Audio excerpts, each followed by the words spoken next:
యజమానులు సీతారామచంద్రస్వామి రాధాకృష్ణస్వామి అనుగ్రహసిద్ధిరస్తు నిరంతరం ధర్మసిద్ధిరస్తు తథాస్తు.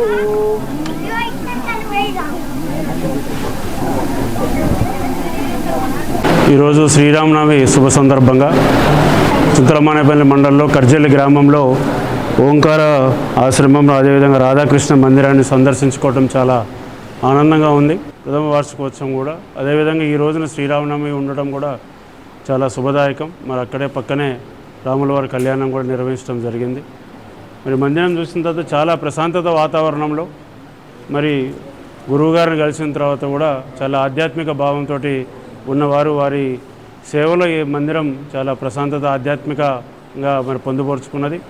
తప్పనిసరిగా దీనికి మళ్ళీ మేము సందర్శించుకొని ఈ ప్రశాంత వాతావరణంలో మా వంతు సహాయం కూడా నేను ఈ మందిరానికి చేస్తా అని మనవి చేసుకుంటూ మరి నేను కూడా ఈ మధ్యన హనుమాన్ దీక్ష కూడా తీసుకోవడం అయింది.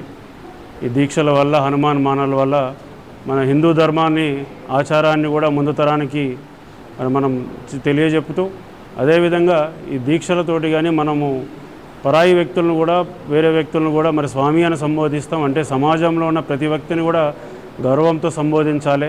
ఈ దీక్షల వల్ల ఆధ్యాత్మిక చింతనే కాకుండా సమాజంలో మనకు ఒక మంచితనము అదేవిధంగా ఇతరుల పట్ల ప్రేమ గౌరవం అనే భావన కూడా కలుగుతాయి.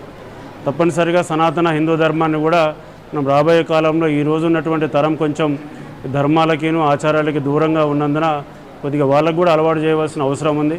ముందుగా మాలాంటి వాళ్ళం మేము కొంచెం ఈ మాలలు దీక్షల ద్వారా ముందుగా మాకు మేము ఆచారాల గురించి ధర్మాల గురించి సంపూర్ణంగా నేర్చుకున్న తర్వాత రాబోయే తరాల వరకు కూడా మేము ప్రచారం చేద్దామనే ఉద్దేశంతో కూడా ఈ రోజున ఈ దీక్ష కూడా చేపట్టడం జరిగింది. దీక్షలు చేపట్టిన తర్వాత మనసు ప్రశాంతంగా ముఖ్యంగా హిందూ పుట్టుకబట్టిన తర్వాత తప్పనిసరిగా మనం కూడా మన ధర్మాన్ని గురించి తెలుసుకోవాల్సిన అవసరం ప్రతి హిందువు మీద కూడా ఉంది. కాబట్టి తప్పనిసరిగా ఈ దీక్ష ద్వారా చాలా తెలుసుకున్నాము. ముఖ్యంగా ప్రశాంతత వాతావరణంలో జీవించటము ఇతరుల పట్ల మర్యాద అదేవిధంగా కోపతాపాలకు కూడా కొంచెము కంట్రోల్ చేసుకుని కూడా చాలా వరకు నేర్చుకుని ఉన్నాం.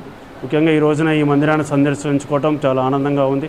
తప్పనిసరిగా మరి మందిరాన్ని గురువుగారి నేతృత్వంలో మంచిగా మరి సందర్శనలు కూడా వచ్చి మరి అభివృద్ధి కూడా జరుగుతుందని ఆశిస్తూ మరొకసారి ప్రతి ఒక్కరికి కూడా శ్రీరామనవమి పండుగ శుభాకాంక్షలు తెలియజేస్తాను.